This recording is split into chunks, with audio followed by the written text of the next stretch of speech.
final arrest of the former president on March 11 was part of a whole of government effort to bring down the Dutertes as early as possible before 2028. Up to tatlong hearing, there are several findings that we have already established.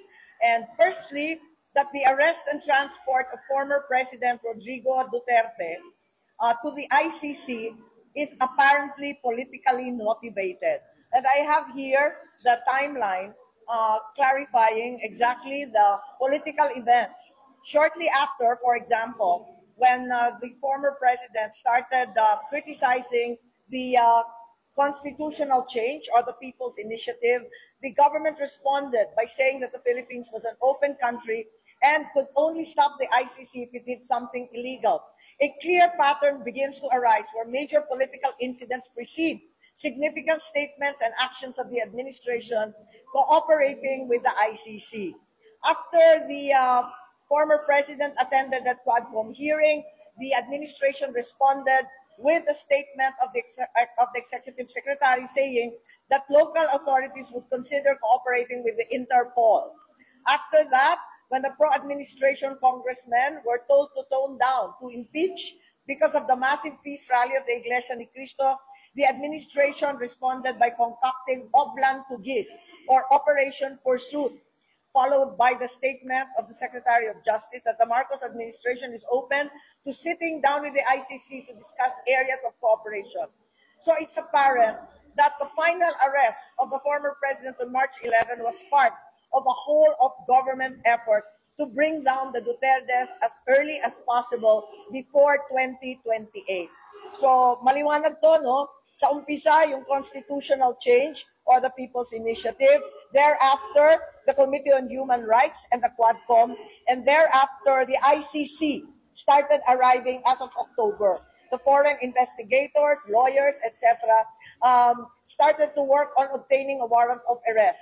And even since VP Sara continues to be a threat until 2028, even without former President Duterte, the House of Representatives conducted investigations on the president's, on the OVP's confidential funds and eventually impeached her. So I have this Lakas party agenda indicating in their action plan dated 22 April 2025, Oplan Horus, indicating that they had 9 billion in funds and that the plan to attack included the PNP, the Congress cooperating with Senator Trillanes and the ICC to get a warrant of arrest, and the impeachment of the VP through the use of AIX, AKAP, and TUPAD. So I have a copy of this action plan. It's very clear. So firstly, there appears to be some political motive. Secondly, there's a cover-up, a coordinated cover-up of the details and motives behind the arrest. At the first hearing in the Senate, the Secretary of Department of Interior and Local Government invoked executive privilege when questioned about the group effort. Suddenly, General Anyo also said that he had no part in this group effort. So another potent weapon of the government was to invoke executive privilege as well as a sub judice rule, or the claim that these cases were already pending in court, when in fact this was clearly misleading because already we know that there is no warrantless arrest involved and that there was no reglementary period requiring General Torre to rush the former president to The Hague. The other clear indicia of the cover-up was the blanket use and claim of executive privilege at the second hearing, where not a single one of the executive officials turned up. At the third hearing, we also know that there was an attempt to cover up in that the detained Ambassador Lacanila, who was cited in contempt, was quickly released. And also the committee received information that the administration has launched a communication plan to divert this week and the following weeks, divert the attention of the people from the arrest of PRRD to the issues in the West Philippine Sea and the alleged China troll farms. Perhaps not expecting the political backfire, there is now an effort to suppress news and information. Thirdly, if we are saying that there appears to be political motivation, there appears to be a concerted cover-up, Thirdly, there are possible criminal and administrative liabilities. Hence, we are inclined to recommend to the Ombudsman the investigation of the DOJ for the violation of anti-graft and corrupt practices, for sanctioning an invalid administrative arrest against the President in contravention of the Yuan Wenle Supreme Court case in 2023, usurpation of judicial functions, grave misconduct, and conduct prejudicial to the best interest of public service. Also, against General Marbil, Chief PNP, possibly liable for arbitrary detention, violation of anti-graft, grave misconduct. Also, under DILG, arbitrary detention, similarly anti-graft, grave misconduct. General Nicolas Torre III, arbitrary detention, 2 counts.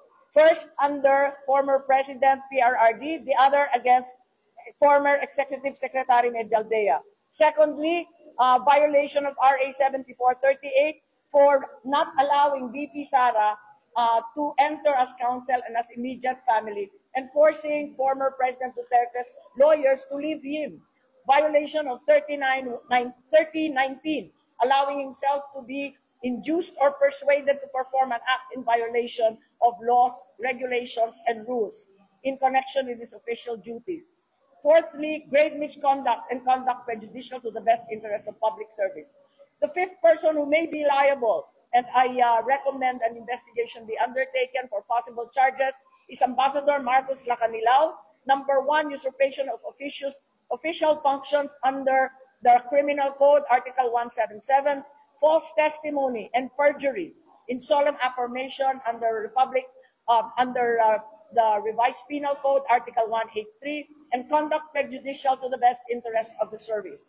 I will provide this memo, which is the draft for the Tuesday further report, and I will also leave the timeline where it is very clear that political events seem to have initiated the legal and other illegal actions that were undertaken. So I will leave this with you, and on Tuesday we'll give a more thorough explanation.